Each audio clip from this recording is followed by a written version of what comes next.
శ్రీశైలంలో తొందరగా మనస్సు లయమైపోతుంది అంటారు.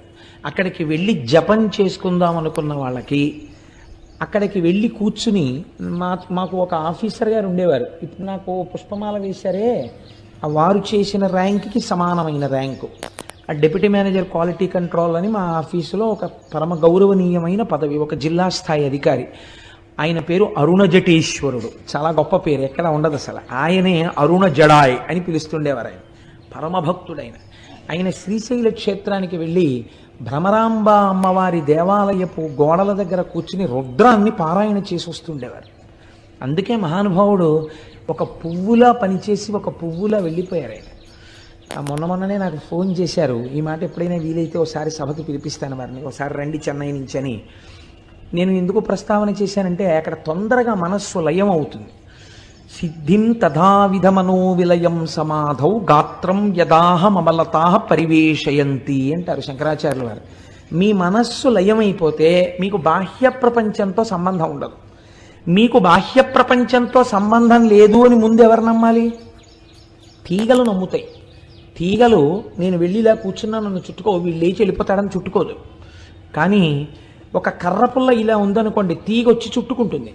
అలాగే శ్రీశైలమునందు తొందరగా సమాధిలోకి వెళ్ళిపోతారు కాబట్టి అక్కడ తీగలు అల్లుకుని ఉంటాయిట. ఎన్ని ఓషధులకు ఆలవాలము శ్రీశైల పర్వతం. అసలు అన్నింటికన్నా ఆశ్చర్యం అండి, శ్రీశైలానికి దగ్గరలో ఒక క్షేత్రం ఉంది. అక్కడ అమ్మవారు ఉన్నారు, సిద్ధేశ్వరం అనుకుంటాను నాకు జ్ఞాపకం ఉన్నంత వరకు. మీరు అమ్మవారికి బొట్టు పెట్టచ్చు. అక్కడ మీరు అమ్మవారికి కుంకుమ బొట్టు పెడితే శిలామూర్తిగా ఉండదు, నుదురు మెత్తగా తగులుతుంది. వేలు పెట్టినప్పుడు మీ ఒళ్ళు పులకరిస్తుంది. శ్రీశైలం ఎన్ని రకాల ఉపాసనలకు ఆలవాలము, అంత గొప్ప క్షేత్రం శ్రీశైలం. అటువంటి శ్రీశైలంలో ఆ శ్రీశైల పర్వతం మీద పరమశివుడు స్వయంభూమూర్తిగా వెలిశాడు. మీరు చూడండి, ఎందుకు వెలియాలి? ఏదో కారణం ఉండాలి కదండి. నిన్న సౌరాష్ట్రే సోమనాథంచ ఒక కారణం కనపడింది. ఇక్కడ కూడా ఒక కారణం ఏమైనా ఉందా అంటే, శ్రీశైలంలో ఎందుకు పరమశివుడు వెలయవలసి వచ్చింది అన్న దాని గురించి పెద్దలు ఒక హేతువుని చెప్తారు. క్రౌంచేన పర్వతే దూరంగతే తస్మిన్ స్వపుత్రకే తేచ తత్ర సమాసీనౌ జ్యోతిరూపం సమాశ్రితౌ పుత్ర స్నేహాతురౌతవై శివౌ పర్వణి పర్వణి దర్శనార్థం కుమారస్య స్వపుత్రస్య గచ్చతః అమావాస్యాం దిశే శంభు స్వయం గచ్చతి తత్ర పౌర్ణమాసే దినే తత్ర పార్వతీ గచ్చతి ధ్రువం. మీకందరికీ తెలుసున్నటువంటి విషయమే. గణాధిపత్యం ఎవరికి ఇవ్వాలి అని నిర్ణయం చెయ్యవలసి వచ్చినప్పుడు శంకరుడు తన ఇద్దరు కుమారులను పిలిచి, ఎవరు భూమండలానికి అంతటికీ తొందరగా ప్రదక్షిణం చేసి వస్తారో వారికి నేను పట్టాభిషేకం చేస్తాను, వారికి నేను గణాధిపత్యం ఇస్తాను అన్నారు.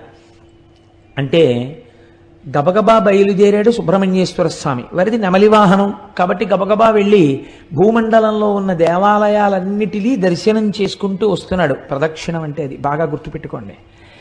సాధారణంగా మనం ఈ కథని కథగా చెప్పేస్తాం. ఆయన ఏమన్నాడు పరమశివుడు? ప్రదక్షిణం చేసి రమ్మన్నాడు.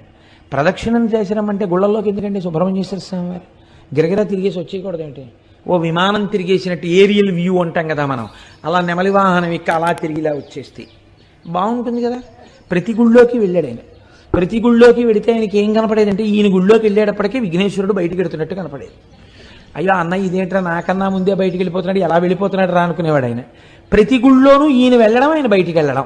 అదేంటి, ఎందుకు అసలు సుబ్రహ్మణ్యుడు గుళ్ళల్లోకి తిరగడం? ఆయన చెప్పాడా పరమశివుడు, నువ్వు గుళ్ళల్లోకి వెళ్ళిరా, భూమండలం మీద ఉన్న గుళ్ళన్నీ చూసిరా అని చెప్పాడా? ప్రదక్షిణం చేసిరా అని చెప్పాడా? ప్రదక్షిణం చేసిరా అని చెప్పాడు.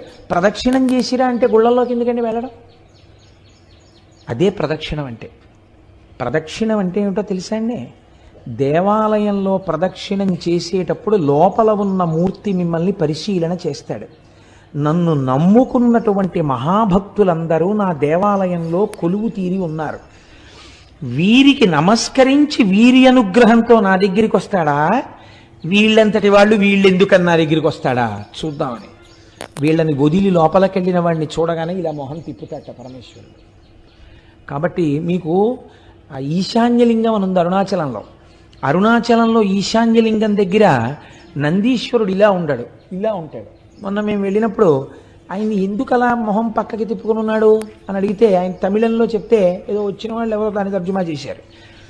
ఒక మహాభక్తుడు ఒక ఆయన, కొంతమంది భక్తులు పల్లెటూరు నుంచి వచ్చారు కానీ వాళ్ళు పరమభక్తులు. వాళ్ళు వచ్చి దర్శనం చేసుకుందాం అంటే ఈ నంది అడ్డొచ్చింది. అడ్డొస్తే వాళ్ళు శివుడికి చెప్పారు, ఈశ్వర నీ దర్శనం చేసుకుందాం అంటే ఈ నంది అడ్డొస్తోందని. ఆయన అన్నాడు, నా భక్తులకు కనపడే వరకు కాసేపు మొహం అలా పక్కకి తిప్పన్నాడు. అందుకని ఇలా పెట్టాడు ఆయన. మళ్ళీ నువ్వు ఇటు తిప్పచ్చు అనలేదు, ఏమో ఇలాంటి వాళ్ళు ఇంకా వస్తారేమో అలా ఉండు కాసేపు అన్నట్టే లెక్క. అందుకని అలాగే ఉన్నాడు ఈశాన్యలింగం. కాబట్టి చూడండి, భక్తుల పట్ల ఆయన ఎంత ప్రీతి వహించి ఉంటాడో చూడండి. లోపల భక్తి ఉంటే ఆయన దాన్ని గమనిస్తాడు. ప్రదక్షిణం అంటే దేవాలయాలలోకి వెళ్ళి చేసినది ప్రదక్షిణం. అరుణాచల శైలమునకైనా సరే అరుణగిరి ప్రదక్షిణం చేసేటప్పుడు దేవాలయాల్ని విడిచిపెట్టి మీరు కొండ చుట్టూ తిరిగితే అది ప్రదక్షిణం అవుతుందని నేను అనుకోవట్లేదు. ఎందుకంటే అలా శాస్త్రం మాట్లాడలేదు కనుక. లేకపోతే తలుపులు తీసి అర్ధరాత్రి వేళ కూడా లింగ దర్శనం అయ్యేటట్టుగా శ్రీ అరుణాచలంలో ఎందుకు ఉంచుతున్నారు? మీరు వెళ్ళితేనే ప్రదక్షిణం పూర్తవుతుందని. మీరు వదిలిపెడితే ప్రదక్షిణ ఎలా అయింది? మీరు దేవాలయ సహితంగా చేసిందే ప్రదక్షిణం. మీరు లోపల తిరిగినప్పుడు కూడా ఆళ్వారులు ఉంటారు విష్ణువాలయం అయితే, నాయనారులు ఉంటారు శివాలయం అయితే, మీరు ప్రదక్షిణ పురస్సరంగా వెళ్ళాలి. చాలామంది ప్రధాన దేవత దగ్గరికి వెళ్ళి వస్తారు. దానివల్ల ఈశ్వర అనుగ్రహం కలుగుతుందని నేను అనుకోవట్లేదు. మీకు భూమండల ప్రదక్షిణంలో విఘ్నేశ్వరుడు చేసిన ప్రదక్షిణమే దానికి ప్రమాణం. ఇంతలోకి ఆయన పాపం పోన్లే అన్నయ్య కన్నా ముందుకెడతానేమో అని పరిగెత్తాడు కైలాసం దగ్గరికి వచ్చాడు. ఈయన ఏం చేశాడు? గణపతి నిజంగా వెళ్ళారు ఆయన సూక్ష్మంలో మోక్షం అంటారు చూసారా, అటువంటిది ఒకటి చేశాడు. అన్ని వేళలా చెయ్యకూడదు. ఎప్పుడు నిజంగా మీరు చేయలేరో అప్పుడు చెయ్యాలి దాన్ని. శ్రీరామ రామ రామేతి రమే రామే మనోరమే సహస్రనామ తత్తుల్యం రామనామవరాననే నిజమే. శ్రీరామ శ్రీరామ శ్రీరామ అంటే విష్ణు సహస్రం చెప్పినట్టు. అందుకని పూజంతా మానేసి 3 మాటలని వెళ్ళిపోతానంటే కుదరదు.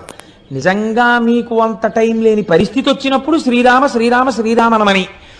పాపం నెమలి వాహనము లేదు, స్థూలకాయం ఎలక వాహనం, నేను తిరగలేనేమో అనుకుని అన్ని విధాలా బేరీజు వేసుకున్నప్పుడు ఆయన ఏం చేశాడంటే, నాన్నగారు తల్లిదండ్రులకు చేసినటువంటి ప్రదక్షిణం భూమండలానికి చేసిన ప్రదక్షిణంతో సమానం. కాబట్టి నేను మీకే ప్రదక్షిణం చేసి మీకే నమస్కరిస్తున్నాను. అశక్తుడను కనుక ఈయన అశక్తుడే. అలా సుబ్రహ్మణ్యుడితో సమానంగా వెళ్ళడానికి ఎవరు అంగీకరించాలి? సర్వజ్ఞుడైన శంకరుడు అంగీకరించాలి. ఈ బుద్ధి కుశలత ప్రదర్శించాడు, గణాధిపత్యం ఇచ్చారు. చిన్నపిల్లలకి మంకుతనం ఉంటుంది కదండి. అందులో నువ్వు ఓడిపోయావురా అన్నారనుకోండి, చాలా బాధగా ఉంటుంది. అంతవరకు ఎందుకంటే ఓ బస్సులో ఆడపిల్లలు మగపిల్లలు కలిసి వెళ్తున్నప్పుడు అంత్యాక్షరి పెట్టి గెలిచారని మగపిల్లలకి ప్రైజ్ ఇస్తే పెద్ద అలరైపోతుంది. ఆడపిల్లలకి ఇస్తే మగపిల్లలు అందరూ మొహాలు ముడిచేసుకున్నారు మేము మనం వెళ్ళినప్పుడు. అదో ముచ్చట అనుకోండి. ఎందుచేత అంటే ఓడిపోయావు అనేటప్పటికీ అది జీర్ణం కాదు. ఆ మాట వాళ్ళు అంగీకరించలేదు. అందుకే మనం ఇంగ్లీష్లో దానికి ఒక చమత్కారమైన మన రన్నర్స్ అప్ అని పెట్టారు. ఏమిటో అంటే ఓడిపోయిన వారు అని అనకుండా ఇదేంటి, వీరిని గెలిచిన వారు వారిని గెలిపించిన వారు వీరు అని ప్రైజ్ ఇచ్చారనుకోండి, బహుశా సంతోషిస్తారేమో, ఓ మర్యాద ఉంది కాబట్టి. కనుక ఇప్పుడు సుబ్రహ్మణ్యుడు ఓడిపోయాడు, పెద్ద ఆయన గెలిచాడు, అందుకని వాడికి నేను పట్టాభిషేకం చేస్తున్నాను రా అన్నారు. అంటే అది అంగీకరించలేని అజ్ఞాని సుబ్రహ్మణ్యుడు కాడు. కానీ నాన్నగారు ఎలా అయినా ఈ ధర్మ సూక్ష్మం ఒకటి ఉంది శాస్త్రంలో అని చెప్పేసి అంగీకరించేసి ఆ అన్నయ్యకి చేసేశారు. అన్నయ్యకి చేసేశారని ఆయన బాధ కాదండో. అన్నయ్యకి చేసేశారని బాధ అయితే రావణాసురుడు కుబేరుడు మీద యుద్ధానికి వెళ్ళినట్టు యుద్ధానికి వెళ్ళాలి. ఆయనకి అది కాదు బాధ. ఓటమి వలన కలిగినటువంటి చిన్ని అక్కసు. చంటి పిల్లాడు కదండి సుబ్రహ్మణ్యుడు అంటే. ఆ మాత్రం లేకపోతే అందమే ఉంటుందండి పిల్లల దగ్గర. 70 ఏళ్ళు వచ్చినా పిల్లాడు అమ్మ దగ్గరికి వెళ్ళినప్పుడు అమ్మే, నాన్నగారి దగ్గరికి వెళ్ళినప్పుడు నాన్నగారే. పిల్లలు తల్లిదండ్రుల దగ్గర అలాగే ఉంటారు. అందుకని చిన్న కోపం వచ్చి నేను వెళ్ళిపోతున్నానని వెళ్ళిపోయాడు. ఎక్కడికి వెళ్ళిపోయాడు? ఎక్కడికి వెళ్ళిపోయినా తెలుస్తుంది వాళ్ళకి. వాళ్ళకి తెలియదేమిటి సర్వజ్ఞులు పార్వతీ పరమేశ్వర్లు కనుక చూశారు ఎక్కడికి వెళ్ళాడు వీడని. ఇంట్లో ఫంక్షన్ అయిపోయింది, పట్టాభిషేకం. ఓసారి వీడి దగ్గరికి వెడదాం రమ్మని కబురు చేశారు. ఒరే నాన్న వచ్చి అదేమిట్రా, నేను రాను అన్నాడు. పిల్లలు చూడండి మూతి పుడుచుకుని వీధరి మీద ఎక్కి కూర్చుంటారు. నేను రాని ఇంట్లోకి అంటారు. తండ్రి 2 రెక్కలు ఎత్తి తీసుకొచ్చేయగలడు ఇంట్లోకి, కానీ అలా తీసుకురాడు. వెళ్ళి చాలా బతిమాలతాడు. అందులో ఏముంది? తండ్రి ఓటం ఉందా? తండ్రితనం ఉంది, తల్లితనం ఉంది కదండి. ఇప్పుడు మీకు శ్రీశైల క్షేత్రం వింటే ఏమర్థం అవుతోంది? శివలింగాన్ని చూడగానే మీకు ఎంత పులకరింత రావాలి, నువ్వు మా తండ్రివి. అందుకని కదా ఇంత బతిమాలడమా సుబ్రహ్మణ్యుడి కోసం? అందుకని పార్వతీ పరమేశ్వరులు ఇద్దరూ కైలాస పర్వతం నుంచి సుబ్రహ్మణ్యుడి కోసం వచ్చారు. చూడండి, ఈ అరుగు మీద పిల్లాడు కూర్చుంటే దెబ్బలాడి నాన్నగారి మీద కోపం వచ్చి పిల్లాడు అక్కడ కూర్చుంటే నాన్నగారు వెళ్ళి ఇలా పక్కన కూర్చుని ఏదో చెప్దాం అనుకునే వాళ్ళకి వాళ్ళు లేచి మళ్ళీ ఈ అరుగు మీదకి వెళ్ళిపోతాడు. అలా సుబ్రహ్మణ్యుడు ఓ 24 క్రోసులు ముందుకు వెళ్ళిపోయాడు. వెళ్ళిపోతే శంకరుడు ఎక్కడికి వెళ్ళి కూర్చున్నాడు? ఆయన వెళ్ళి మల్లెతీగల చేత చుట్టుకోబడినటువంటి ఒక అర్జున వృక్షం కింద ఆయన కూర్చున్నాడు. ఆయన వెడితే అమ్మగారు ఊరుకుంటుంది ఏంటి? ఆవిడ మహాపతివ్రత, ఆవిడ కూడా గబగబా వెళ్ళింది పక్కకి. వెళ్ళి ఆవిడ కూర్చుంది. ఏమిటండి వీడు మంకుతనం?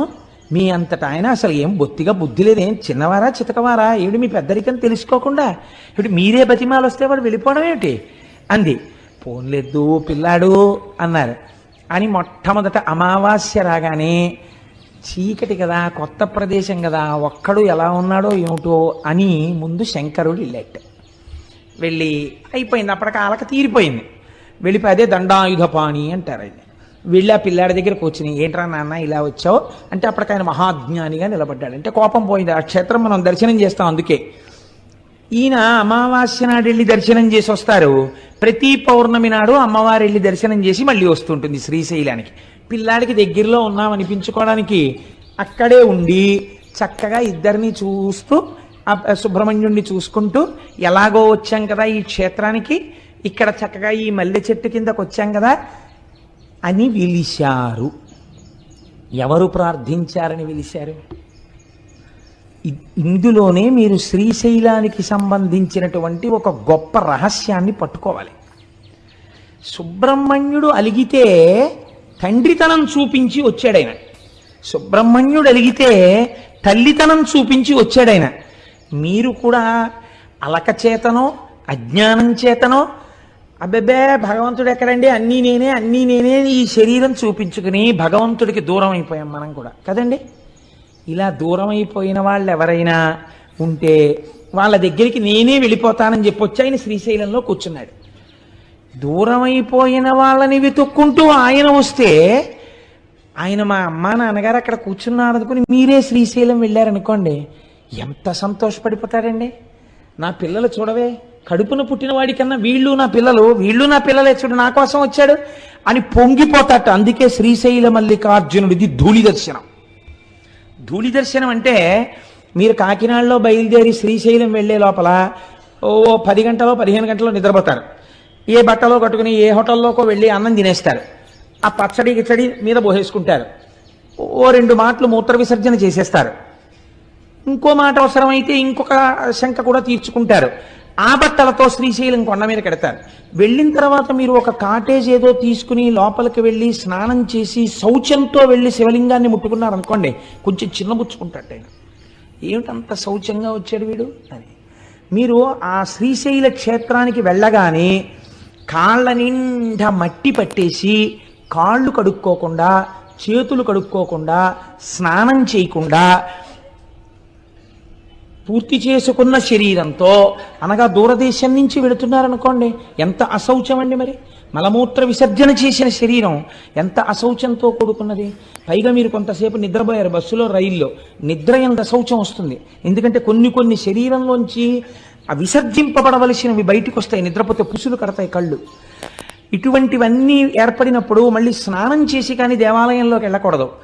మీరు ఇన్ని అశౌచాలు దగ్గర పెట్టుకుని కాటేజీలో పెట్లు పారేసి ఈ మట్టి చేతులతో ఈ మట్టి కాళ్లతో వీలైతే ఇంకోసారి శ్రీశైలం కొండ మీద ఒక కప్పు టీ తాగకపోతే ఉండలేనని తాగేసి కాళ్ళు కడుక్కోకుండా శ్రీశైలం గుడి దగ్గరికి వెళ్ళి ధూళి దర్శనానికి వచ్చామండి అని లోపలికి వెళ్ళి ఈ మట్టి కాళ్లతో మోకాళ్ళ మీద కూర్చుని మట్టి చేతులతో శివలింగాన్ని ముట్టుకుని చెమట పట్టేసిన మొహంతో శివలింగం మీద తల తాటిస్తే పొంగిపోతట ఆయన. వీడు రానా కొడుకంటట, సర్వకామ్య సిద్ధినిస్తట. దీన్ని ధూళి దర్శనం అంటారు శ్రీశైలంలో మీరు అందుకే దేవాలయం దగ్గరికి వెళ్ళి ఫలానా చోటు నుంచి వచ్చామండి ధూళి దర్శనానికి వచ్చామంటే లోపలికి వెళ్ళిపోండి అంటారు. నేను ఎన్నో మాటలు శ్రీశైలంలో అలా ధూళి దర్శనం చేశాను. కాబట్టి ధూళి దర్శనం శ్రీశైలంలో చెయ్యాలి. ఎందుకు చెయ్యాలి అంటే, ఉదాహరణకి అంటే మీకు అర్థం అవ్వడం కోసం చెప్తున్నాను సుమండి. 10 మాటలు కోటేశ్వరరావు ఎందుకు స్వవిషయం ప్రస్తావన చేస్తాడు అని మీరు అనుకోకండి.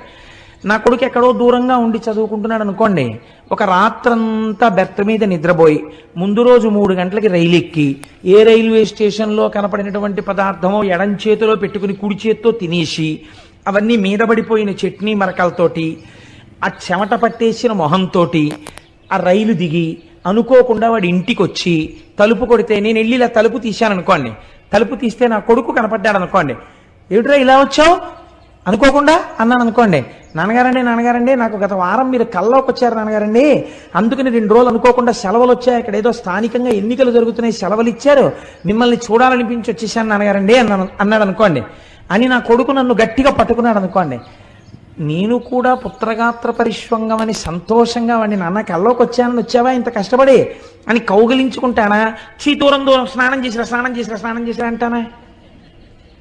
కౌగిలించుకుంటానంతే. తండ్రిగా మీకే ధూళి దర్శనం ఉంది కదండి, అంత దూరం నుంచి వచ్చిన కొడుకుని చూడగానే మురిసిపోయి కౌగిలించుకుంటున్నారే, శ్రీశైలలింగమునందు తండ్రితనం ఉంది. అందుకే మీరు అడిగారని రాలేదు, మీకోసం ఆయన వచ్చాడు. జగత పితరవ్ వందే పార్వతీ పరమేశ్వరవు ప్రతిరోజు వస్తాడు. అసుర సంధ్య వేళలో భూమండలం మీద నుంచి వెడుతుందిట నందివాహనం. అందుకే ఆ సమయమునందు చెయ్యకూడని పనుల జాబితా కొన్ని చెప్పింది శాస్త్రం, మీరు భాగవతంలో విన్నారు, పునః ప్రస్తావన అక్కర్లేదు. అటువంటి సమయంలో శ్రీశైల పర్వతం మీద మాత్రం ఒక్కసారి దిగుతాట పరమాత్మ. అంత పరమ పవిత్రమైన సమయంలో మీరు శ్రీశైలంలో ఉండి నిజంగా శ్రీశైల దేవాలయంలో కూర్చుని ఆ సమయంలో శివాష్టోత్తర శతనామ స్తోత్రాన్ని మీరు చదువుకుంటున్నారు అనుకోండి, చదువుకుంటుంటే అక్కడ దిగిన పరమాత్మ ఎంత పరవశించిపోతాడు, ఇన్ని పేర్లు పెట్టి నన్ను పిలుస్తున్నాడు రావిడని. గుళ్ళో అక్కర్లేదు, మీరు ఏ కాటేజ్లో కూర్చుని చదివినా సరే మీ జన్మ చరితార్థం అయిపోయినట్టే. అందుకే శ్రీశైలంలో వెలిసినటువంటి పరమాత్మ ఒకరి ప్రార్థన చేత వెలియలేదు, స్వయంభూగా తనంత తాను వెలిశాడు. ఎందుకు వెలిశాడు? మీకు నాకు తల్లిగా తండ్రిగా వెలిశాడు ఆయన. అందుచేతనే అక్కడ ధూళి దర్శనం ఇచ్చాడు. అందరికన్నా చేతకాని వారెవరో వారి చేత పూజలు అందుకుంటాడు. తెలుసా అండి?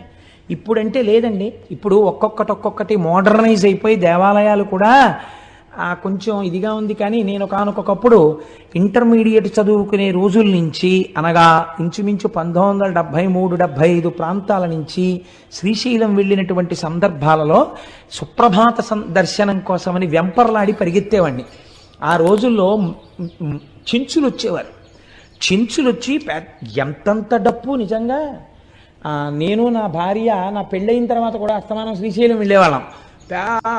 పెద్ద డప్పులు, ఇంతంత డప్పులు పట్టుకొచ్చి పెట్టుకుని అర్చక స్వాములు ప్రాతస్మరామిగ ననాద మనాద బంధుం సింధూరపూర పరిశోభిత గండ యుగ్మం ఉద్దండ విఘ్న పరిఖండ నచండ దండ ఆఖండలాది సురనాయక బృందవంద్యం అన్న సుప్రభాతం చదివి తెర తీసి శివలింగ దర్శనం అయ్యే ముందు ఎవ్వరూ చూడకండి, ముందు దర్శనం నందికే నందికే నందికే అని చెప్పేవారు.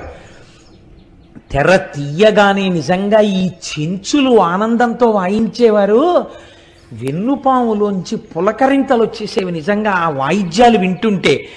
అంత సంతోషంతో మల్లన్న మల్లన్న ఓ చెవిటి మల్లన్న మల్లన్న మల్లన్న ఓ చెవిటి మల్లన్న నడిచేవారు.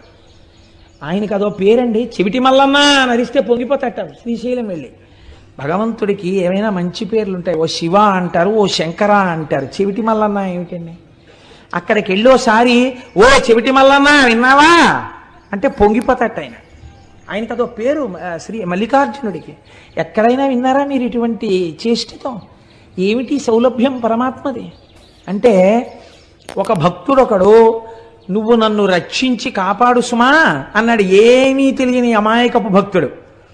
అలాగే ఉంది శివలింగం. బయటికి వచ్చి మళ్ళీ చెప్పాడు, నేను చెప్పింది విన్నావా, నిన్ను నమ్ముకుని వచ్చాను తండ్రివని, చెయ్యాలి సుమా అన్నాడు. అలాగే ఉంది శివలింగం. విన్నాడా అని అనుమానం వచ్చింది. లోపలికి జనం వెళ్తున్నారు వస్తున్నారు, నేను చెప్తున్నాను విన్నాడంటావా, ఓ చెవిటి మల్లమ్మా విన్నావా అన్నాడు. వెంటనే బాబాయ్ వీడు ఇంకో మాట అనకుండా తీర్చేద్దామని ఆ కోరిక తీర్చేశాట. అప్పటి నుంచి ఇప్పటి వరకు చెవిటి మల్లమ్మ అన్న బాబాయ్ విన్నాను రో అంటట. తండ్రిని చూడండి మీరు, తండ్రి మహాప్రాజ్ఞుడు, అందరి చేత నమస్కరింపబడేవాడు, లోకపూజితుడు. అటువంటి తండ్రి కుర్చీలో కూర్చుని ఉంటాడు. ఆయనతో మాట్లాడడానికి పెద్దలైన వారు వచ్చి గదిలో కూర్చుని ఉంటారు. వాళ్ళతో మాట్లాడుతుంటాడు. ఓ 3 ఏళ్ల మనవడు, వాడికి ఏం తెలియదు, వచ్చి తాతగారండి తాతగారండి అంటే, లేకపోతే కొడుకు అనుకోండి పోని, నాన్నగారండి నాన్నగారండి నాన్నగారండి అని పిలుస్తాడు. ఉండు ఉండు మాట్లాడుతున్నాను కదా కాసేపు అలా ఉండు అంటాడు తండ్రి. వాడు చూసి తండ్రి ఎంతకీ వింటలేదని ఆ కుర్చీ మించి మెల్లిగా ఏదో కొండెక్కేసినట్టుగా పొడుగాటి కాలు మించి తొడ మీదకి ఎక్కేసి ఇలా కంఠం పట్టుకు నిలబడితే పడిపోతామని తండ్రి ఇలా వాడి నడుం చుట్టూ చెయ్యేసి పట్టుకుంటే ఆయన చెవులో పెట్టి వేలు, నాన్నగారండి నాన్నగారండి అని ఆయన మొహం పెట్టుకుని ఇలా అడ్డొచ్చేసి, నాన్నగారండి నాన్నగారండి ఉండు నాన్న మాట్లాడుతున్నానా అంటాడు తండ్రి. అంటుంటే ఆఖరికి నాన్నగారండి అని ఇలా కొడతారు. బా ఏమిట్రా అంటాడు తండ్రి. అంతేగాని పోలీస్ స్టేషన్లో కేసు ఎట్టేస్తాడు ఏంటి? ఏమిటి అంటే, నేను చెప్పింది వినరే అంటాడు వాడు. సరే చెప్పు ఏమిటి?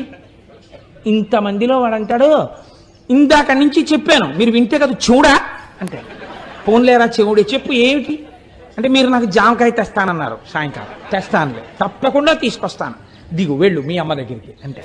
అంతేగాని తండ్రి కోపగించేసుకున్నాడా, పోలీస్ స్టేషన్లో కేసు ఎట్టాడా, లేకపోతే తిరిగి కొట్టేశాడా? తండ్రితనం శ్రీశైలంలో కూడా అంతగా ఉంటుంది. సామాన్యమైన తండ్రికే అంత ప్రేమ ఉంటే మా స్వామి శ్రీశైల మల్లికార్జునుడికి ఎంత ప్రేమ ఉంటుందండి. తెలుసున్నవాడు అలా పిలవకూడదు. నా స్వామి పలకగలడని తెలిసి కూడా వెళ్ళి చెవిటి మల్లన్నోయ్ అనకూడదు. కొడుకు పెద్దవాడయ్యాడు, 25 ఏళ్లవాడు అయ్యాడు. నాన్నగారు పెద్దలతో మాట్లాడుతున్నారు, వాళ్ళు మాట్లాడి వెళ్ళిపోయిన తర్వాత నాన్నగారికి చెప్దాం అనుకోవాలి. అంతేగాని 25 ఏళ్ళు ఒంటికొచ్చి కూడా 2 ఏళ్లప్పుడు నువ్వు నన్ను చెవుడా అన్నావురా అన్నాడని 25 ఏళ్ళు వచ్చినా 10 మందిలోకి వచ్చి మీకు చెవుడా అంటాడా? వాడు నా కోసం వచ్చినవాడు, ఎంత నా మీద ప్రేమ ఉన్నవాడు. కాబట్టి అలా వచ్చిన వాడిని గురించి ప్రత్యేకం రాయండి ఖాతాలో. శ్రీశైలం వచ్చాడంటే నేను ఒకటి ప్రార్థనను అనుసరించి రాలేదు, తండ్రిగా వచ్చి కూర్చున్నాను. నేను తండ్రినని నా కోసం వాడంత శ్రమపడి డబ్బు ఖర్చు పెట్టుకుని వచ్చాడు, మరి ప్రత్యేకం రాయొద్దు వాడి పేరు? గబుక్కుని చిత్రగుప్తుడి కంప్యూటర్లో ఏమైనా పొరపాట్లు పడిపోతాయేమో, నాన్న నువ్వే అక్కడ కూర్చో జాగ్రత్తగా రాయ్, వ్యాసుడు చెప్పేస్తుంటే నీ దంతాన్ని విరగ్గొట్టి ఏకదంతం శూర్పకర్ణం అని పేరు పెట్టుకుని అంత పెద్ద భారతాన్ని ఒక్క తప్పు లేకుండా రాశావు కదా, చక్కగా అక్కడ కూర్చుని శ్రీశైలం వచ్చిన వాళ్ళ పేర్లన్నీ చెప్తారు, గోత్రం పేరు చక్కగా రాయి నాన్న అని చెప్పింది అమ్మవారు. అమ్మవారు ఏం చెప్తే చేస్తారు. ఆ కొడుకులిద్దరూ మంచి కొడుకులు, విన్నారు కదా మన మూక పంచశతిలో. అదే మూకశంకరులు అడిగారు, నీకు ఎవరి మీద కావాలమ్మా నీ కారుణ్యం? కొడుకులిద్దరూ వృద్ధిలోకి వచ్చేశారు. భర్త మహానుభావుడు, లోక పూజితుడు, ఇంకా కారుణ్యం నీ బిడ్డలకక్కల్లా నీ భర్తకక్కల్లా, ఇంకెవరికి మా మీద ఉలకబోసాయన్నారు. అలా అమ్మవారు ఎంత కారుణ్యమూర్తి అక్కడ పెట్టింది ఆయన్ని. నువ్వు రాయిరా అబ్బాయి అయింది. అందుకే మనం రవిసుధాకరవన్నిలోచన రత్నకుండల భూషిణి ప్రవిలమంబుగమమ్మునేలిన భక్తజన చింతామణి అని ఆ భ్రమరాంబికాష్టకం చేస్తూ ఓ మాట చెప్తాం. సాక్షి గణపతి కన్న తల్లి విసద్గుణావతి శాంభవి మోక్షమొసగెడు కనక దుర్గవు మూల కారణ శక్తివి అని అమ్మ భ్రమరాంబ అని అమ్మవారిని స్తోత్రం చేస్తాం. సాక్షి గణపతిని పెట్టింది అమ్మవారు. అందుకే శ్రీశైలం వెడితే తప్పకుండా సాక్షి గణపతి దగ్గర ఆగాలి, లోపలికెళ్ళి పైకి చెప్పుకోవాలి, ఆత్రేయస గోత్రం కోటేశ్వర శర్మ అని చెప్పాలి. ఆయన టకటకటగా రాసేసుకుంటాడు, స్వామి కృతజ్ఞుడను అని బయటికి రావాలి. ఒకవేళ రేపు పొద్దున్న ఉత్తరోత్తర ఏమైనా పొరపాటు పడిపోయినా చీనూరుమై నువ్వు ఇప్పుడు వెళ్ళావు అంటే ఈయనకు అభాలను చెప్తాడు, లేదు వాడు వచ్చాడు అని చెప్తారు. పొంగిపోతారు అమ్మవారు అయ్యవారు. అయ్య బాబోయ్ శ్రీశైలం ప్రత్యేకం తండ్రి కోసం అమెరికా నుంచి వచ్చిన వాడు లాంటి వాడు వీడు, అందుకని 10 మందికి చూపించుకోవలసిన వాడు, వీడి జోలికి మనం వెళ్ళకూడదని వదిలిపెట్టేస్తారు. శ్రీశైల క్షేత్రం అంటే అంత గొప్ప క్షేత్రం. అటువంటి క్షేత్రము అదైతే మీకు ఇప్పుడు శ్రీశైలం వెడితే ఏమిటి ఉండాలి? బాగా ఆలోచించండి. శ్రీశైలం వెడితే మీరు దేనితో వెళ్ళాలి? శ్రీశైలం నమ్మకంతో వెళ్ళాలి కదండి. నా కోసం మా తల్లిదండ్రులు వచ్చి విడిది చేసిన నెలవిది అని వెళ్ళాలి. మా అమ్మగారు నాన్నగారు ఉన్నారు లోపల, నేను కాళ్ళు కడుక్కోకపోయినా చేతులు కడుక్కోకపోయినా నేను ఇలా గుళ్ళోకి వెళ్ళేటప్పటికీ మా శివయ్య లేచి ఊరే నాన్న కాకినాడ నుంచి వచ్చావా అని గభాలను పట్టుకుంటాడు అని పొంగిపోయి వెళ్ళి నాన్నగారండి మీ కాళ్ళకి నమస్కారం అండి అని శివలింగాన్ని పట్టుకుని నమస్కారం చేసేస్తే పొంగిపోయి ఒక్కసారి ఆ తెల్లటి చేతులతో ఆ మణికంకణములతో ఉన్న చేతులతో మీ చేతులు ఆయన పట్టుకున్నట్టుగా భావన చేసి మీరు నమస్కరించి బయటికి రావాలి. దీనికి ఏది ప్రధానం? విశ్వాసం ప్రధానం. కాబట్టి స్వామి అన్నారు శిఖరేశ్వరము అని ఒకటి శ్రీశైలంలో పెట్టారు. ఇక్కడ వచ్చింది తమాషా అంతా. ఈ శిఖరేశ్వరంలో ఏం చేస్తారు? అంటే నువ్వులు పట్టుకెళ్ళి నంది యొక్క విగ్రహం దగ్గర పోస్తారు. చరణంది అంటారు. పూర్వకాలంలో చరణంది అని ఒకటి ఉండేది శివాలయాల్లో. మామూలుగా స్థిరనంది అని ఒకటి ఉంటుంది, అది కదలదు. చరణంది అని ఒకటి ఉంటుంది, అది కదులుతుంది. ఆ నంది అది ఎందుకు కదులుతుందంటే, పూర్వం ఎందుకు పెట్టేవారంటే చరణందిని, చిన్న నందిని, ఒకవేళ పూర్వం ఇంత వైద్య సదుపాయం ఉన్నటువంటి రోజులు కావు, ఏ అర్ధరాత్రి వేళో అపరాత్రి వేళో, అందుకే శివాలయం విష్ణువాలయం ఈ రెండు ఆలయాలు లేని ఊళ్ళు ఉండేవి కావు. ఈ రెండు ఆలయాలు తప్పకుండా ఉండాలి ప్రతి ఊళ్ళో. దేని కొరకు అంటే, ఎవరైనా గర్భిణి అయ్యున్నటువంటి స్త్రీకి అనుకోకుండా నొప్పులు వస్తే పట్నానికి తీసుకెళ్ళడానికి అవకాశం లేకపోతే, అంతరాలయం మూసేసి ఉన్నా కూడా పరిగెత్తుకుంటూ అర్చకుడి దగ్గరికి వెడితే ప్రధానమైన తలుపు తీసేవారు. తీస్తే ఈ చరణందిని తిప్పుతారు. ఎటువైపుకి ఈ బాధపడుతున్నటువంటి స్త్రీ ఉందో, గర్భిణీ స్త్రీ ఇల్లు ఎటుందో అటు ఈ నందిని తిప్పుతారు. ఈ చరణంది అటు తిరగగానే అటువైపు బాధపడుతూ ప్రసవం జరగకుండా బిడ్డ అడ్డుపడి ఇద్దరి ప్రాణాలు పోతాయేమో అనుకున్న వాళ్ళకి కూడా ఎందరికో సుఖప్రసవాలు జరిగినటువంటి గడ్డ ఈ గడ్డ. ప్రత్యేకించి త్రిలింగ దేశం ఈ దేశం. అందుకే అనేక శివాలయాలలో చరణందులున్నాయి. శిఖరేశ్వరమునందు కూడా మనం ఈశ్వరుణ్ణి పొందలేకపడుతున్న బాధ నుంచి విముక్తం కావడానికి నువ్వులు వేసి తిప్పుతాం. తిప్పి శ్రీశైల శిఖరం చూడాలి. కానీ యథార్థమునకు ఆ శిఖరము నందిశృంగములలోంచి కనపడదు. మీరు ఇక్కడ భావన చేస్తూ కళ్ళు తెరిచి అక్కడ చూడాలి. ఈ కన్నులు తెరిచి నందిశృంగములలోంచి చూస్తుంటే జేగురు రంగులో ఉన్నటువంటి శ్రీశైల మల్లికార్జునుడి యొక్క ఆలయం మీద ఉన్నటువంటి గోపురం మీద ఉన్న త్రిశూలంతో కూడి మెట్లు మెట్లుగా ఉన్నటువంటి శిఖరం మీకు ఇక్కడ కనపడాలి. పైకి మీకు ఆ చెట్లు అవి ఉన్నట్టుగా ఉండాలి, కానీ కళ్ళల్లో మాత్రం అది కనపడాలి. ఇక్కడ చిత్రం ఇక్కడ కనపడుతూ పైన ఉన్న దాన్ని పక్కకి తీయగలగాలి.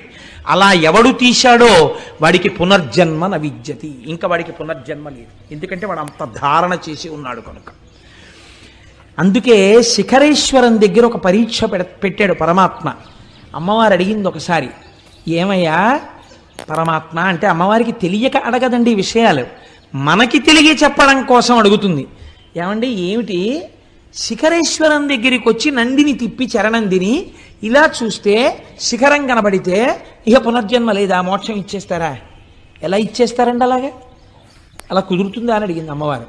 అడిగితే శంకరుడు అన్నాడు, కుదురుతుంది, కానీ శ్రీశైలం వచ్చిన వాళ్ళందరికీ అలా ఇవ్వం మోక్షం.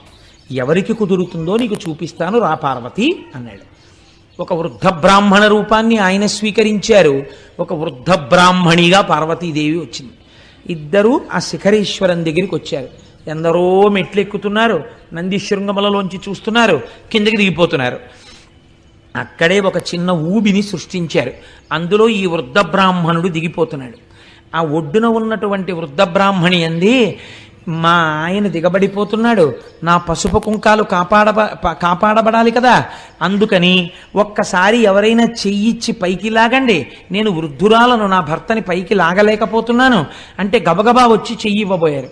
మీలో పాపం లేని వాళ్ళు పైకి లాగండి అనేటప్పటికీ నాకు పాపం లేకపోవడం ఏమిటి, ఎన్ని దిక్కుమాల పనులు చేశానని వెళ్ళిపోయాడు ప్రతివాడు. అటుగా ఒక వేశ్య కిందకి దిగుతోంది. ఈవిడ వేశ్య అని అందరూ అంటున్నారు.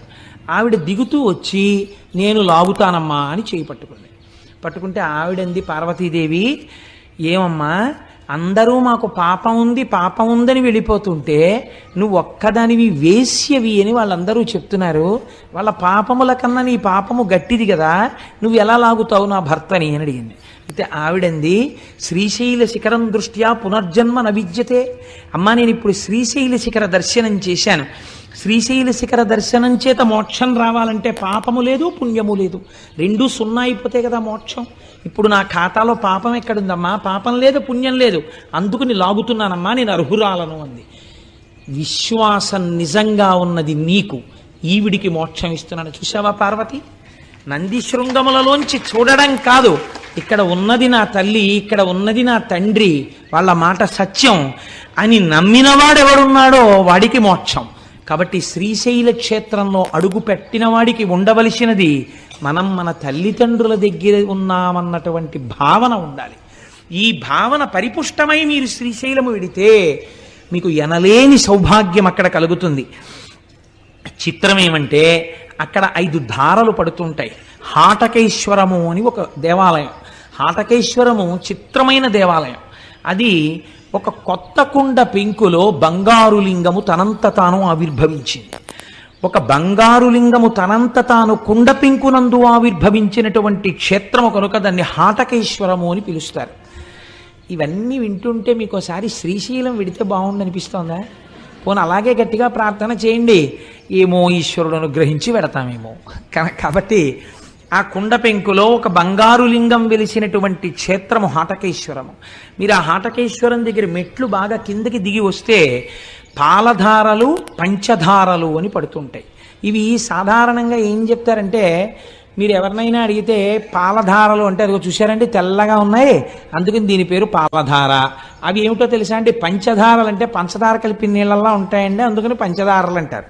అలా కాదు, వాటి పేరు పాలధార. అంటే పరమశివుని యొక్క లలాటమునకు తగిలిపడినటువంటి ధార పాలధార. అంటే అగ్ని, జ్ఞానాగ్ని నేత్రమైనటువంటి ఆ కంటి మించి పైనుంచి జ్ఞానగంగ మరింతగా తగిలి కింద పడినటువంటి ధార.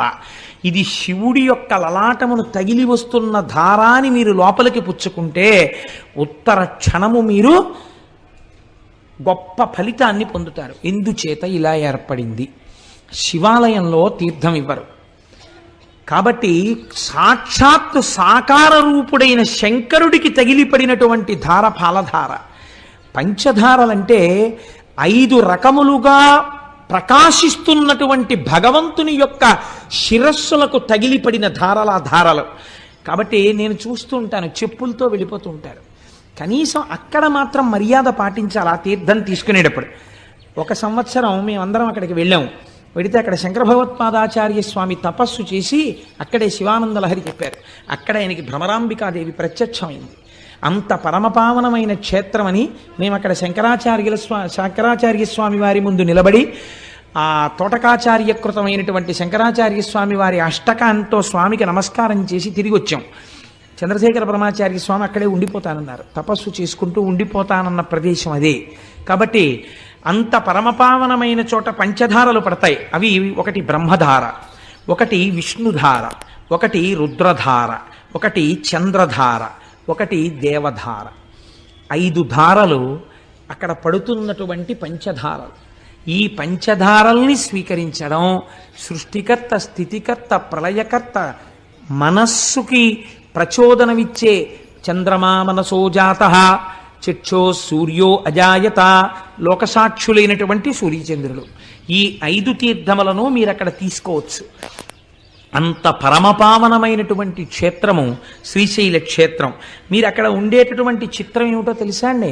శ్రీశైలంలో ఉన్నటువంటి భ్రమరాంబ అమ్మవారి దేవాలయం వెనకాతల నిశ్శబ్దంగా ఉన్నప్పుడు మీరు వెళ్ళి చెవిని బాగా నొక్కి పెట్టి ఉంచి మీరు చాలా జాగ్రత్తగా కళ్ళు మూసుకుని వింటే ఒక తుమ్మెద చేసినటువంటి ఝంకారము వినపడుతుంది.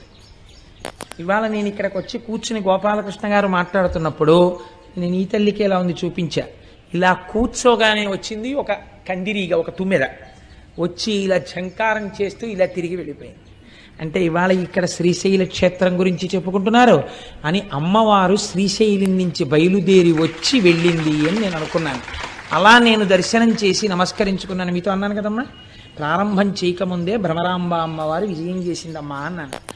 కనుక ఆ తల్లి ఇప్పటికీ భ్రామరీనాదము అంటారు దాన్ని. అక్కడ చేసే అర్చకులు ఎంత జాగ్రత్తగా ఉంటారో తెలుసా అండి? ఇంతంత కుంకం బొట్లు పెట్టుకుని ఉంటారు. అమ్మవారు ఇప్పటికీ ఇలా రెక్కలతో ఉన్నటువంటి తుమ్మెద రూపంతో అలంకారం చేస్తారు ఆ భ్రమరాంబ అమ్మవారిని. తల్లి ముందు శంకరాచార్య స్వామి వారు శ్రీచక్రాలు వేశారు. అక్కడ కూర్చుని నాకైతే ఖచ్చితంగా సత్యం సత్యం పునఃసత్యం అనిపిస్తుంది. ఒక్కసారి వెళ్ళి భ్రమరాంబ అమ్మవారి యొక్క శ్రీచక్రం ముందు కూర్చుని ఏ తల్లి అయినా కుంకుమార్చన చేస్తే ఎన్ని జన్మలకి కూడా పూర్ణంగా 3 తరాలు చూసి హాయిగా 10 మంది చేత పండు ముత్తైదువా అనిపించుకుని ఎవరింట్లో బిడ్డ పుట్టిన ఆవిడ కట్టి విప్పిన చీర పట్టండని తీసుకెళ్ళి అంత సంతోషపడిపోయేటట్టుగా వాళ్ళ జీవనం నడిచి వృద్ధాప్యంలో హాయిగా భర్త గారి తొడ మీద తల పెట్టుకుని ప్రాణం విడిచిపెట్టగలిగినటువంటి అదృష్టం కలుగుతుంది. దీనికి నేను మీకు ఒక ఉదాహరణ చెప్తాను. మీకు జ్ఞాపకం ఉందో లేదో, నేను భాగవతం చెప్పే రోజులలో ములుగు హనుమంతరావు గారిని హైదరాబాద్ నుంచి ఒక మహానుభావుడు ఇక్కడికి వచ్చారు. వారి భార్య గారికి క్యాన్సర్ వచ్చింది. క్యాన్సర్ వచ్చి హాస్పిటల్లో పెట్టి రేడియం ట్రీట్మెంట్ ఇచ్చారు. రేడియం ట్రీట్మెంట్ ఇస్తే ఆ తల్లి చాలా శోషించిపోయారు. ఆవిడ పేరు కూడా గిరిజాదేవి. సర్వమంగళా స్వరూపంగానే ఉండేవారు మహాతల్లి. ఆవిడ బాధ భరించలేక ఇంకా ఎక్కువ కాలం ఉండరండి, ఉంచుతారా తీసుకెళ్ళిపోతారా అని అడిగారు. అడిగితే ఆవిడికి తెలిసిపోయింది, ఈ ఉన్న కొద్ది రోజులు నేను మిమ్మల్ని చూస్తూ ఇంట్లో ఉంటాను, నన్ను తీసుకెళ్ళిపోండి అని అడిగారు. అడిగితే ఆవిడ ఇంటికి తీసుకెళ్ళిపోయిన తర్వాత హనుమంతరావు అడిగారు, నీకేమైనా కోరిక ఉందా, ఉంటే నేను తీర్చగలిగినదైతే చెప్పు, నేను ఆ కోరిక తీరుస్తాను అన్నారు. అంటే ఆవిడ అన్నారు, ఒక్కసారి శ్రీశైలం వెళ్ళి మన ఇద్దరం కలిసి, మీరు నన్ను ఇంత ఉద్ధరించారు, ఈ జన్మలో నా చిటికిన వేలు పట్టుకుని మీతో కలిసి ఒక్కసారి మల్లికార్జున లింగానికి పుట్టతేనెతో అభిషేకం చెయ్యాలనుంది. శ్రీశైల లింగానికి పుట్టతేనెతో అభిషేకం చేస్తే, పట్టుతేనెతో అభిషేకం చేస్తే గంధర్వగానం వస్తుంది ఉత్తర జన్మలలో అంటారు.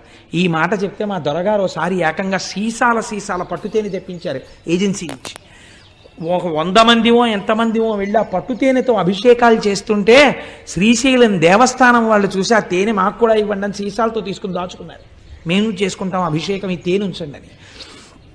ఒక్కసారి వెళ్ళి అభిషేకం చేద్దామని అడిగారు ఆవిడ. అడిగితే శ్రీశైలము యొక్క కృప అంటే ఏమిటో మీరు చూడండి. ఆవిడ్ని అలాగే కారెక్కించి శ్రీశైలం తీసుకెళ్లారు హైదరాబాద్ నుంచి. ఆవిడ శ్రీశైల మల్లికార్జునుడి సన్నిధానంలో భర్తగారితో కలిసి అభిషేకం చేసి, పసుపు కుంకాలతో నేను వెళ్ళిపోతాను ఖాయం, ఇన్ని జన్మలకి నేను ఇలాగే పసుపు కుంకాలతో నా భర్త ముఖం చూస్తూ ఆయన తొడ మీద తల పెట్టుకుని ఆయన వంకే చూస్తూ ఆయనతో కలిసి నామం చెప్తుండగా నా నోరు ఆగిపోయినప్పుడు కన్నుల నీరు లేకుండా మీరు నామం పూర్తి చేస్తుండగా పసుపు కుంకాలతో మహాపర్వంలో వెళ్ళాలని కోరిక నా స్వామి తీరుస్తాడని ఆవిడ భ్రమరాంబికాదేవి దగ్గర ఉన్న శ్రీచక్రానికి కుంకుమార్చన చేసి ఇంటికి వచ్చారు.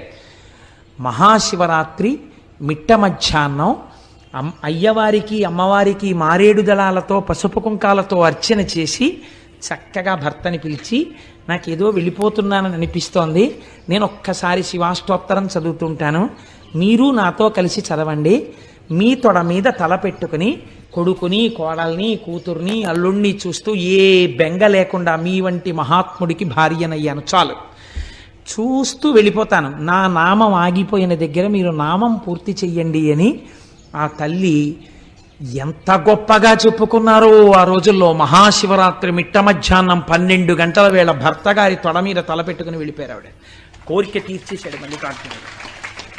గిరిజాదేవి ఆవిడ పేరు. నేను ఎందుకు అసలు ఇది చిత్రంగా నాకు ఆలోచనలోకి వచ్చింది ఈ విషయం. నేను ఎందుకు ఈ మాట చెప్తున్నానంటే, ఆ భ్రమరాంబిక అమ్మవారి ముందు ఒక్కసారి కూర్చుని భార్యాభర్తలై ధర్మపదంలో చెరించాలనుకుని చిటికిన వేలు పట్టుకున్నవాడు తప్పకుండా జీవితంలో చెయ్యవలసిన పని అమ్మ దగ్గర కూర్చుని కుంకుమార్చన చేసుకోవాలి. 4 మారేడు దళాలు పెట్టుకెళ్ళి ఆ శివలింగాన్ని ఇలా తడిమి అభిషేకం చేసుకోవాలి. తల తాటించి నమస్కరించుకోవాలి. అంత అవకాశాన్ని తల్లిదండ్రులు ఇచ్చినా వినియోగించుకోకపోతే ఎవడు ఉద్ధరించగలడండి? కాబట్టి ఇది మనం వినియోగించుకోవలసినటువంటి గొప్ప క్షేత్రం. అది మన ఆంధ్రదేశంలో ఉండడం మన అదృష్టం. ఆ తల్లి అరుణాసురుడు అనేటటువంటి ఒక రాక్షసుడు బయలుదేరాడు బ్రహ్మగారిచ్చినటువంటి వరాల వల్ల. వాడు లోకములనన్నింటినీ క్షోభింపచేస్తున్నటువంటి సమయంలో భ్రామరీ రూపాన్ని పొందింది తల్లి. భయంకరమైన యుద్ధం చేసిన తర్వాత భ్రామరీ రూపంతో వెళ్ళి ఆవిడ ఆ అరుణాసురుణ్ణి సంహారం చేసింది. ఇప్పటికీ కూడా శాస్త్రంలో ఏం చెప్తారంటే, శ్రీశైల మల్లికార్జునుడు మల్లెపువ్వు అయితే అమ్మవారు సారగ్రాహి. ఎప్పుడు తుమ్మిది ఎక్కడ తిరుగుతుంది? పువ్వు చుట్టూ తిరుగుతుంది. ఆయన మల్లికార్జునుడు, ఆవిడ భ్రమరాంబికాదేవి. ఎక్కడ శివుడున్నాడో అక్కడ ఆవిడ భ్రమర రూపంతో తిరుగుతుంటుంది. అక్కడ శివుడున్నాడు, పైన శక్తి రూపంతో ఆవిడుంది. అందుకే ఇప్పటికీ ఆ నాదం వినపడుతుంటుంది. ఈ భ్రమరాంబిక అమ్మవారి దేవాలయంలో వచ్చేటటువంటి భ్రామరీ నాదాన్ని రికార్డ్ చేశాయి. All India radio Hyderabad, Vijayawada, Kurnool stations చేసి ఎన్నో మార్లు ప్రసారం చేశారు రేడియోలో. ఇప్పుడు శ్రీశైల క్షేత్రంలో ఉన్న భ్రామరీ నాదాన్ని ప్రసారం చేస్తున్నాం వినండని. ఒక తుమ్మెద ఎగురుతున్నప్పుడు వచ్చినటువంటి ఝంకార ధ్వనులు ప్రసారం అయ్యాయి. ఇది పరమ యథార్థం నేను చెప్తున్నది. ఒక పరమ పవిత్రమైన వేదిక మీద కూర్చుని అబద్ధాలు చెప్పవలసిన అవసరం నాకు లేదు. మీరు కావాలంటే శ్రీశైలం వెళ్ళినప్పుడు అడగండి, ఆకాశవాణి వాళ్ళు దీన్ని ప్రసారం చేశారా? భ్రామరీనాదాన్ని చేశారు. రికార్డింగ్లో కూడా ఎక్కింది అది. అంత గొప్ప భ్రామరీనాదంతో కూర్చుని అమ్మవారు ఇప్పటికీ వింటుంటుంది. మీరు శ్రీశైలం వెళ్ళినప్పుడు అమ్మవారి వంక చూడండి, కనుగుడ్లు స్పష్టంగా చూస్తున్నట్టు కనపడుతుంటాయి తల్లివి. అంత గొప్ప స్వరూపం. నేను చెప్తున్నప్పుడు నాకు కళ్ళల్లో లేత ఆకుపచ్చ రంగు చీరతో అలంకృతమైనటువంటి అమ్మ నాకు అలా కనపడుతుండగా నేను చెప్తున్నాను యథార్థానికి. కనుక ఆ రెక్కలతో అమ్మవారు అలా కూర్చుని ఉంటుంది. ఎదురుకుండా పెద్దవి చిన్నవి శ్రీచక్రాలు వేసి ఉంటాయి. వాటి మీద చక్కగా హడావిడి ఉండదు. బ్యాచ్ వైజ్ పిలుస్తారు శ్రీచక్రం దగ్గర పట్టేటట్టుగా. కూర్చుని చక్కగా మీరు కుంకుమార్చన చేసుకుని అక్కడ కూర్చుని సౌందర్యలహరిలోంచి 4 శ్లోకాలు చదువుకుని అవిద్యానామంతస్తిమిరమిహిరోద్దీపనగరి జడానాం చైతన్యస్తబకమకరంద శృతిజరి దరిద్రాణం చింతామణిగుణనికా జన్మజలధౌ నిమగ్నానాం దంస్ట్రా మురరిపువరాహస్య భవతి అని అక్కడ కూర్చుని 4 శ్లోకాలు చెప్పుకుని వస్తే జన్మ ధన్యం అయిపోతుంది. అంత గొప్ప స్థితి అక్కడ శక్తిపీఠంగా ఉన్నటువంటి భ్రమరాంబ అమ్మవారు. ఇంకా చాలా ఆశ్చర్యకరమైనటువంటి విషయం, అక్కడ ఉన్నటువంటి స్వరూపాలలో వీరభద్రుడు అని ఒక ఆయన ఉన్నారు.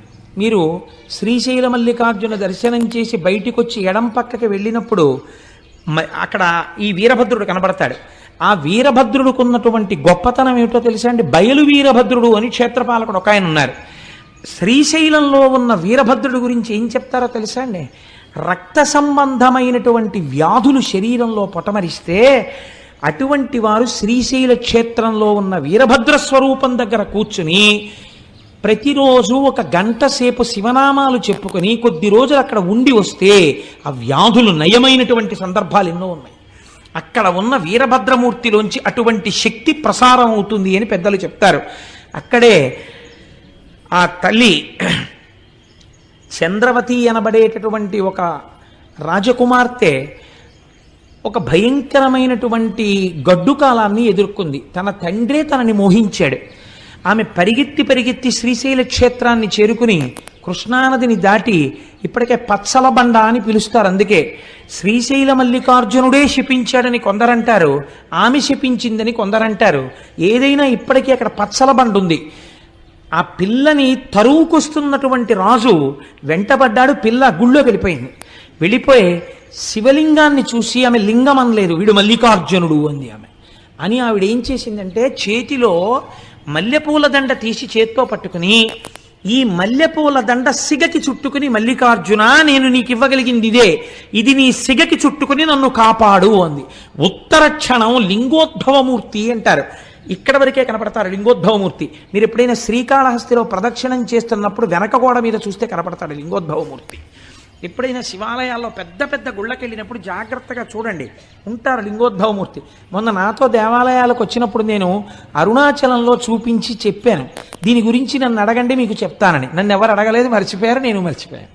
కనుక ఆ లింగోద్భవమూర్తి స్వామి వచ్చి నీవు పచ్చల బండవగుదువుగాక అన్నాడు. ఎంతటి దుష్కృత్యము చేశాడో ఇప్పటికీ మనకి నిరూపిస్తూ ఆ రాజు పచ్చల బండ ఇప్పటికీ అక్కడ పడున్నాడు. ఈవిడ ఇచ్చినటువంటి మల్లికా పుష్పముల దండని తన సిగకి చుట్టుకుని మల్లికార్జున అని వేరొక మారు పిలిపించుకున్నాడు స్వామి. కాబట్టి అనేక రకాలుగా ఆయనకి ఆ మల్లికార్జున నామము సుస్థిరమైపోయింది అక్కడ. ఇక్కడే వృద్ధ మల్లికార్జునుడు అని ఒక మల్లికార్జునుడు. ఇది ఒక చిత్రమైన శివలింగం. శ్రీశైలం వెళ్ళిన వాళ్ళు చూసి ఉంటారు. వృద్ధ మల్లికార్జునుడైన ఆ శివలింగం ముడతలు పడిపోయి ఉంటుంది. బాగా జర్జరీభూతమైన శరీరం ఎలా ముడతలు పడిపోతుందో అలా ముడతలు పడిపోయి ఉంటుంది. ఆ ముడతలు కూడా చూడండి బాగా ముసీలి వాళ్ళు అయిపోయిన తర్వాత రక్తం తగ్గిపోతుంది శరీరంలో. ఆ ముడతలు ఇలా దగ్గరగా వచ్చేసి ఉంటాయి. ఈ దగ్గరగా వచ్చేసిన ముడతల దగ్గరికి వెళ్ళి ఇలా మీరు ఎత్తి పట్టుకుని ఇలా అంటే అది అలా నించుంటుంది. ఆ ముడత ఇంకొంచెం యువతలు ఇలా అంటే ఇలా నించుంటుంది, ఇలా నించుంటే ఇలా నించుంటుంది. ఇటుపక్క ఇలా నించోబెడితే ఇలా నించుంటుంది, ఓ 7 అంకెలా నించుంటుంది. మా అమ్మ బాగా వృద్ధురాలు అయిపోయినప్పుడు నేను మా అమ్మ చెయ్యి పట్టుకుని ఆడుకుంటుండేవాడిని. అమ్మ ఇదిగో చూసావా ఎలా నిలబడుతోందో అని. తల్లే కదండి, ఏమిటి నాన్న అని ఇలా అనేది పాపం ఆవిడ. కాబట్టి అలా ముడతలు పడిపోయినటువంటి శరీరం ఎలా ఉంటుందో వృద్ధ మల్లికార్జునుడు కూడా అలాగే ముడతలు పడిపోయి ఉంటాడు. ఈ మల్లికార్జునుడు ఎప్పుడు వెలిశాడు అని మీరు అడిగారు అనుకోండి, దానికి సాధికారికంగా ఏమీ చెప్పరు. కానీ అసలు అక్కడ జరిగినటువంటి విచిత్రం ఒకటి ఉంది. మహీశూర మహారాజు అని ఒక మహారాజు గారు ఉండేవారు. ఆయనకు ఒక కుమార్తె ఉండేది. ఆమె శంకరుడి యొక్క సౌందర్యాన్ని ఉపాసన చేసింది. శంకర సౌందర్యం అంటే మాటలు కాదు. ఈశ్వరుడు భర్తగా కావాలని ఎవరు ప్రకటన చేయరు. కారణం ఏంటంటే సాధారణంగా తండ్రిగా ఉపాసన చేస్తారు ఆయన్ని. కాబట్టి ఆమె శివుణ్ణి మోహించింది. ఏమందగాడంది ఆవిడే. నాకు అలాంటి భర్త కావాలంది. చూద్దాం ఏం చేస్తుందో ఈ పిల్లని. శంకరుడు కల్లోకి వచ్చాడు. మీరు విందురు కానీ ఎదరు అసలు శివస్వరూపం అంటే ఎలా ఉంటుందో చూద్దురు కానీ, అందం పార్వతీ కళ్యాణంలో వస్తుంది, అప్పుడు అవధరిద్దురు కానీ. కనుక ఆయన ప్రత్యక్షమై అన్నాడు, నీకు నన్ను వివాహం చేసుకోవాలనుంటే శ్రీగిరి పర్వతం మీద ఉన్నటువంటి తెల్లమద్ది చెట్టు కింద ఉన్న మల్లె పొదలో ఉన్నాను, రా నిన్ను వివాహం ఆడతానన్నాడు. ఆడపిల్ల కదా, కన్య కదా, వస్తుందా చూద్దామని ఆమె ఒక్కతే వచ్చేసింది. వచ్చేసి ఆ చెట్టుని పొదని వెతుకుతోంది. పార్వతీదేవంది, లోకంలో జగత పితరవు వందే పార్వతీ పరమేశ్వరవు అని చెప్తారు, ఈ బుద్ధి ఎప్పటి నుంచి వచ్చింది మీకు అని. అంటే ఆయన అన్నాడు, కాదు ఆమె నన్ను అంత భక్తితో ఆరాధన చేసింది. ఇక్కడ వివాహం అనగా నేను ఆవిడ్ని నాలోకి తీసుకోవడం.